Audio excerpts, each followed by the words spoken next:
అధ్యక్ష, తమరి అనుమతితో ఈ సంతాప తీర్మానాన్ని ప్రవేశపెడుతున్నాను. తెలంగాణ శాసనసభ సభ్యురాలు కుమారి లాస్యనందిత సాయన్న గారి మృతి పట్ల ఈ సభ తన తీవ్ర సంతాపాన్ని వ్యక్తం చేస్తూ శోకార్తులైన వారి కుటుంబ సభ్యులకు ప్రగాఢ సానుభూతిని తెలియజేస్తున్నాను. అధ్యక్ష, 23/2/2024 నాడు సికింద్రాబాద్ కంటోన్మెంట్ శాసనసభ్యురాలు కుమారి లాస్యనందిత సాయన్న గారి ఆకస్మిక మరణం పట్ల ఈ సభ తీవ్ర సంతాపాన్ని వ్యక్తం చేసింది. ఇలాంటి బాధాకరమైన తీర్మానం నేను ప్రవేశపెట్టాల్సి వచ్చినందుకు నేను చింతిస్తున్నాను. కుమారి లాస్యనందిత సాయన్న గారి నాన్నగారైన కీర్తిశేషులు సాయన్న గారు నాకు అత్యంత సన్నిహితులు, ఆప్తులు. చాలా సంవత్సరాలు మేము కలిసి ప్రజాప్రతినిధులుగా ప్రజాక్షేత్రంలో పనిచేయడం జరిగింది.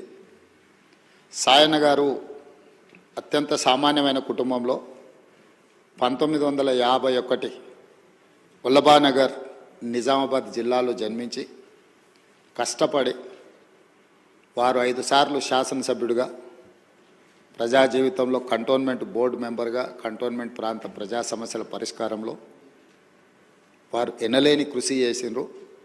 వారు సిట్టింగ్ శాసనసభ్యుడిగా ఉన్నప్పుడే ప్రజా జీవితంలోనే వారు మరణించడం జరిగింది.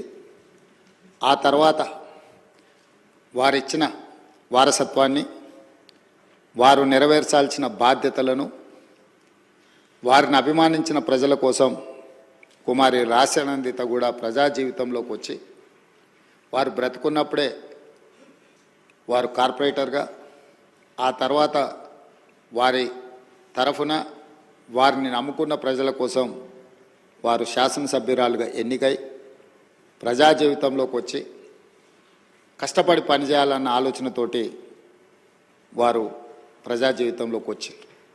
5 సార్లు శాసనసభ్యుడిగా సాయన్న గారు చేసిన ఎనలేని సేవలను దృష్టిలో పెట్టుకొని వారి వారసురాలుగా లాస్యనందితను కంటోన్మెంట్ ప్రజలు వారిని ఎన్నుకోవడం జరిగింది. మనమందరం కూడా 37 సంవత్సరాల చదువుకున్న ఒక యువతి వెనుకబడిన సామాజిక వర్గాల నుంచి చైతన్యంతో ప్రజలకు సేవను అందించాలని ముందుకు వచ్చినప్పుడు మనందరం కూడా మహిళా సాధికారత కోసం ఎదురు చూస్తున్న వాళ్ళం.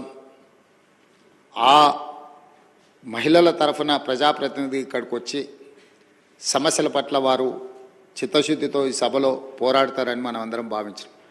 కానీ ఔటర్ రింగ్ రోడ్లో వారు ప్రయాణం చేస్తున్న కారు ప్రమాదానికి గురై వారు మరణించడం జరిగింది.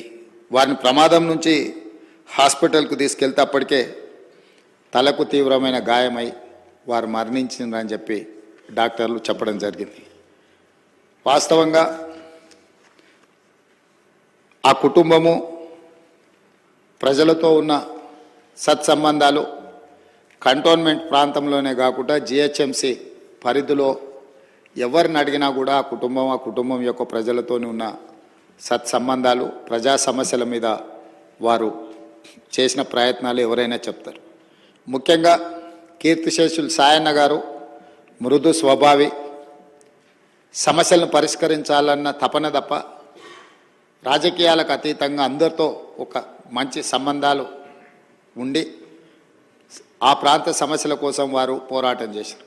వారు కంటోన్మెంట్ ప్రాంతాన్ని జిహెచ్ఎంసీలో కలిపే విషయంలో కానీ, కంటోన్మెంట్ ప్రాంతంలో అక్కడ ఆర్మీ అధికారులు వాళ్ళ వల్ల కలుగుతున్న రోడ్ల ఇబ్బంది విషయంలో కానీ, ఎలివేటెడ్ కారిడార్ల విషయంలో కానీ చాలా విషయాలలో నేను పార్లమెంట్ సభ్యుడిగా డిఫెన్స్ కమిటీ మెంబర్గా ఉన్నప్పుడు సాయన్న గారు ఎన్నోసార్లు కంటోన్మెంట్ బోర్డు సమావేశాలలో ప్రస్తావించేవారు. ఎందుకు అనంటే వారు ఎమ్మెల్యేగా, నేను ఎంపీగా ఈ సమస్యల్ని పరిష్కరిస్తే ఆ కంటోన్మెంట్ ప్రాంత ప్రజలకు న్యాయం జరుగుతుంది, మేలు జరుగుతుందని చెప్పి వారు పరితపించారు. కానీ దురదృష్టవశాత్తు ఎలివేటెడ్ కారిడార్ల అనుమతి, అదేవిధంగా కంటోన్మెంట్ ప్రాంతాన్ని జిహెచ్ఎంసీలో కలపడానికి అనుమతి వచ్చే సమయానికి వారు లేరు. వారి వారసురాలుగా వచ్చిన లాసిన్ అందిత గారైనా ఆ సందర్భంలో ఉండి ఉంటే చాలా సంతోషపడి ఉండేవాళ్ళు. ఎందుకంటే సాయన్న గారి ప్రజలకు ఇచ్చిన మాట నెరవేరిందని. కానీ దురదృష్టవశాత్తు లాసినందిత గారు కూడా ఈ కంటోన్మెంటు అత్యంత కీలకమైన సమస్యల పరిష్కార సమయంలో వారు మన మధ్యత లేకపోవడం బాధాకరమైన విషయం. ఏది ఏమైనా కంటోన్మెంట్ ప్రజల హృదయాలలో సాయన్న గారు కానీ సాయన్న గారి కుమార్తె వారసురాలు లాస్యనందిత గారు కానీ శాశ్వతంగా ప్రజల హృదయాలలో నిలిచిపోతారు. తప్పకుండా వారు ఏదైతే ఆలోచనతోని ఏదైతే ప్రాంత ప్రజలకు సేవ చేయాలన్న ఆలోచన ఉన్నదో, మిగిలిపోయిన పనులు ఉన్నాయో అవన్నీ ప్రభుత్వం తప్పకుండా పూర్తి చేస్తుంది. వారిని చిరస్థాయిగా గుర్తుపెట్టుకునే విధంగా ఈ ప్రభుత్వం ఆ పనులను ముందుకు తీసుకువెళ్తుంది. అందుకే అధ్యక్ష, ఆమె మృతి పట్ల ప్రగాఢ సంతాపాన్ని నేను ప్రకటిస్తున్నాను. శోకార్తులైన వారి కుటుంబానికి ప్రగాఢ సానుభూతిని తెలియజేస్తూ ఈ తీర్మానాన్ని ప్రవేశపెట్టడం జరిగింది అధ్యక్ష. ధన్యవాదాలు.